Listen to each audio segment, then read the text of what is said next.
Сайн бацгаана. Өнөөдрийн видеогоор бүгдээрээ Nix-ийн нэгтлэн бодох бүртгэл програм дээр хэрхэн хувь хүнийг ажилд авах тухай харцгаая. За, өнөөдрийн видеоны маань жишээ бичлэгний доорх description дээр байгаа. Та уг линкээр орж татаж яваад бичлэгээ дуурайгаад хийх боломжтой шүү. За, бидний хийх ажил хоёр хэсэгт хуваагдж байгаа. Эхнийх нь тухайн ажилд авах гэж байгаа хувь хүний тухай мэдээллийг оруулах. Хоёр дахь нь тухайн хувь хүнээ ажилд авах гэсэн байна. За, одоо хувь хүнийхээ тухай мэдээллийг оруулъя. Тэхийн тулд програмынхаа дэд системийн ажил агсад болон цалин руу ороод навигац самбарын лавлгаа болон тохиргоо хэсгийн хувь хүн гэсэн зэс рүү орно. За, уг зэс рүү ороход энэ мэдээлэл оруулах цонх нэгдэж байна. Энд ажил агсад гэсэн фолдер нээж өгсөн байна. Бид шинэ хувь хүнийхээ тухай мэдээллийг энэ фолдер дотор оруулна шүү. Тэхийн тулд тулгынхаа баруун тавчийг дараад создаж буй үүсгэгийг сонгоно. Эсвэл энэ нэмэх тэмдэгтээ создаж гэсэн айкон дээр дарна. За, мэдээлэл оруулах цонх маань гараад ирлээ.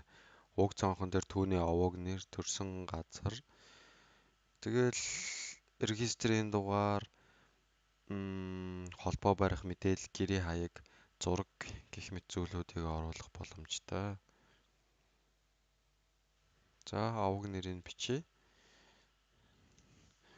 Чинбат овогтой сугард орж байна. Төрсөн он нь 1985 оны 9 сарын 12. 09/12 1985. Хүүс эрэгтэй. За, иргэний харьяалт хизээ бүртгэгдсэн бэ гэж жишээний дагуу төрсөн өдрөөр нь бүртгэгдсэн байна гэж оруулсан. Төрсөн газар нь Төв аймгийн Эрдэнэ санд сум.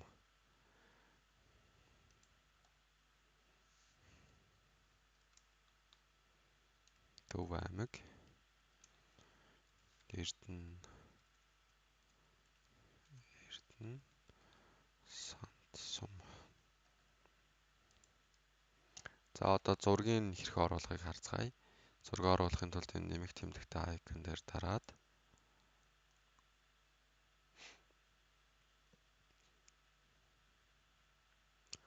компьютер дээрээсээ сугард орж явах зургийг зааж өгнө гэсэн үг.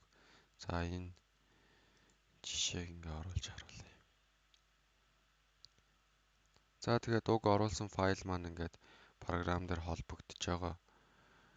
Тухай гарч ирнэ. Ингээ бичээд хаах гэдээ дарахаар түүний зураг програмтай холбогдоод ингээд програмд ороод ирж байгаа.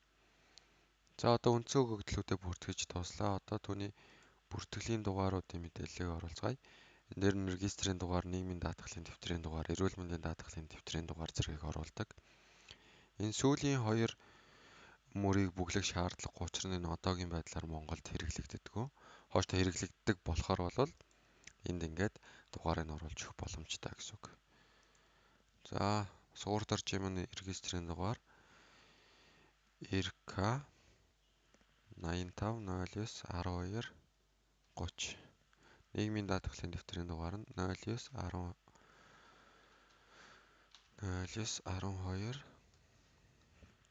308511. Эрүүл мэндийн даатгалын дэвтрийн дугаар нь 1122 091285. За, ингээд бүртгэлийн дугааруудыг оруулж дууссан. Одоо дараагийн хавц руу оръё. Энэ нь тухайн хувь хүнийг гэрчилж буй баримтын тухай мэдээлэл оруулах хавц байгаа. За, баримтын төрөл гэсэн хэсэг рүүгээ ороод харахад гадаад пассворт байна, жолооны үнэмлэх байна, иргэний үнэмлэх, нийгмийн даатгалын дэвтэр гээд эдгээрээс сонгож болно. За, бид Монгол улсын иргэний үнэмлэх гэдгийг сонгоод хэн олгосон бэ гэдгийг оруулж өгнө. Улсын бүртгэлийн ерөнхий газар.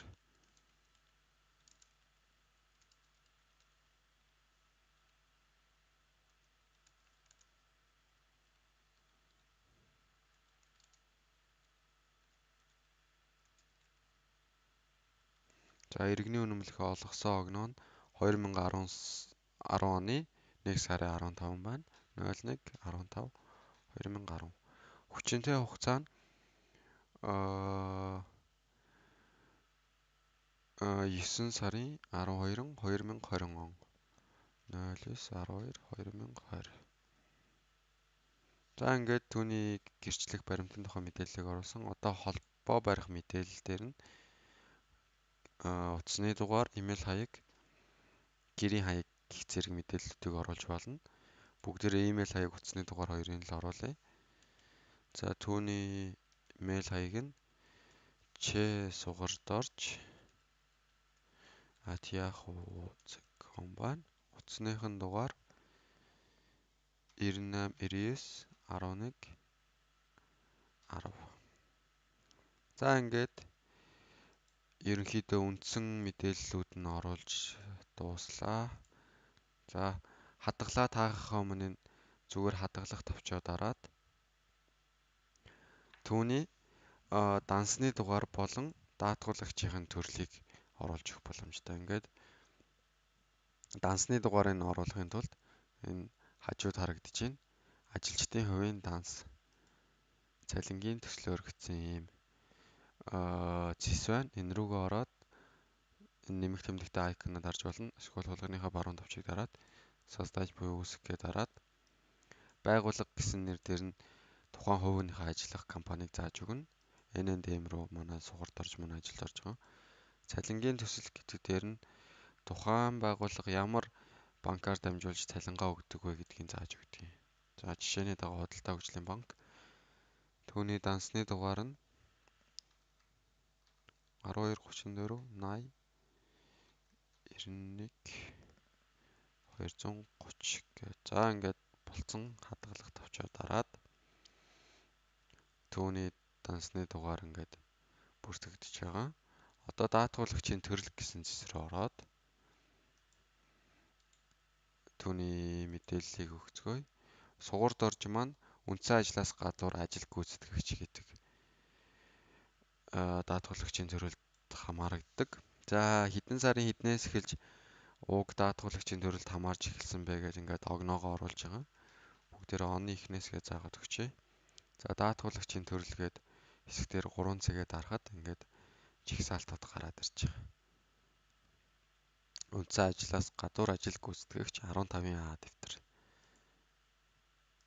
За ингээд хадгалах товчоо дараад ерөнхийдөө сугарт оржийнхоо мэдээллүүдийг оруулж дууслаа. Одоо хадгалаад гарна.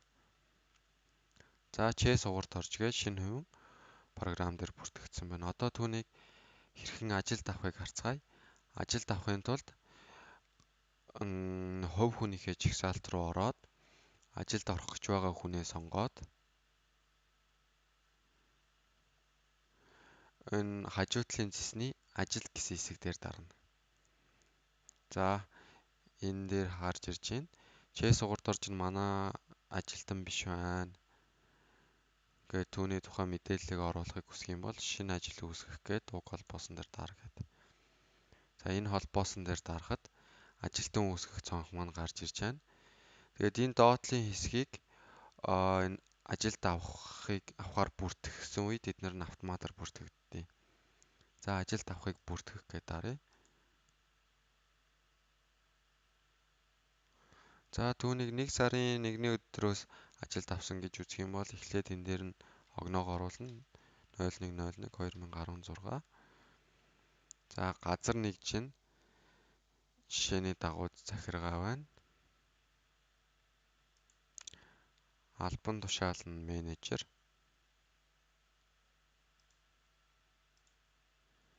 Ажил эрхлэлтийн төрөл гэдэг дээр нь гадны хавсарсан ажилтан гэдэг.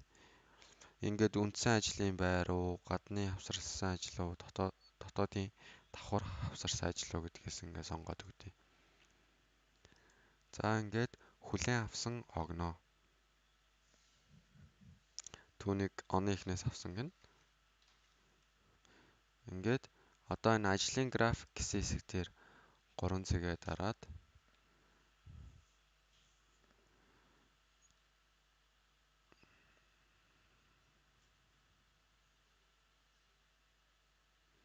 програм маань жоохон удаан ачааллаад байна.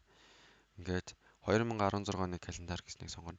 Энэ 2448 гэдэг нь нөгөө нэг харуул хамгаалтын газар ашиглагддээ штэ. 24 цаг ажиллаад 48 цаг амардаг ч гэдэм юм. Тийм зорилтоор ингээд жишээ календар оруулж өгсөн байгаа. 16 оны календараа сонгоод зардал тусгах аргаа сонгож өгнө. Удирдлагын зардал тусгахаар л ингээд өртөг рүү тусгахаар бол энийг сонгоно. Гээд энд эднэрээс сонгодгийг. За удирдлагын зардал руу тусгахаар сонгочээ.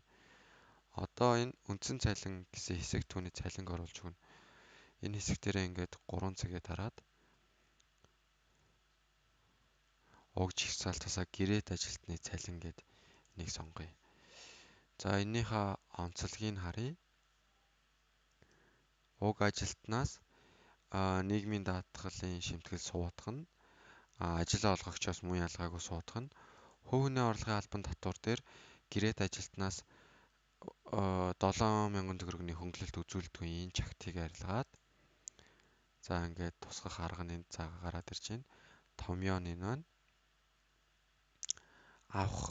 Авах ёстой цалинг ажилсан өдөрт үржүүлээд тэрнийгээ нийт ажлын өдрүүдэд хуваана гэдэг ийм томьёо байна. Та уг томьёог байгууллагынхаа онцлогт зохируулаад хүсснээрээ өөрчлөх боломжтой. За ингээд гэрээт ажилтны цалин түүний цалингийн хэмжээ нь 750,000 төгрөг.